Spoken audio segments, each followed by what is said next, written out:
প্ৰথমতে সকলো অসমবাসী ৰাইজক মই নমস্কাৰ জনাইছো। আজি মই হাউলিৰ ৰাস মহোৎসৱত অনুষ্ঠান কৰিবলৈ আহিছো আৰু এতিয়া অনুষ্ঠান কৰি উঠিলো।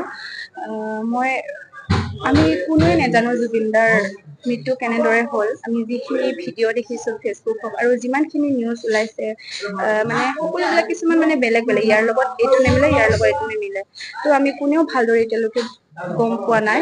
ত' যিহেতু তদন্ত হৈ আছে, এতিয়া তদন্তটো যাতে ভালকে হয়, যিটো ৰিজাল্ট ওলাই, যিটো আমাক ন্যায় বস্তু দিব, সেইটো যাতে সঁচাকৈ ওলাই, মই সেইটোৱে কামনা কৰিছো, অনুৰোধ জনাইছো মই। যিহেতু বৈশাগু আহি আছে, গতিকে বৈশাগু নতুন কি প্লেন বহুকেইটা প্লেন আছে মোৰ এতিয়া। চাওক কি হয়, মই সময় সাপেক্ষে মিলাব পাৰো নে নাই কামখিনি। এতিয়া অকমান কিছুমান লিৰিক্স বিলাক মই এতিয়া যোগাৰ কৰিছো, লাহে লাহে কৰি যাম। আন এটা প্ৰসংগ যে তুমি এগৰাকী জনজাতীয় ছোৱালী বুলি ক'ব লাগিব, যদি তুমি এগৰাকী তথাপি 6 জনজাতি যিটো জনজাতিকৰণ প্ৰক্ৰিয়া চলি আছে, সেইটো জনজাতিকৰণৰ সম্পৰ্কে তুমি কি ক'বা? চৰকাৰ কি আলোচনা?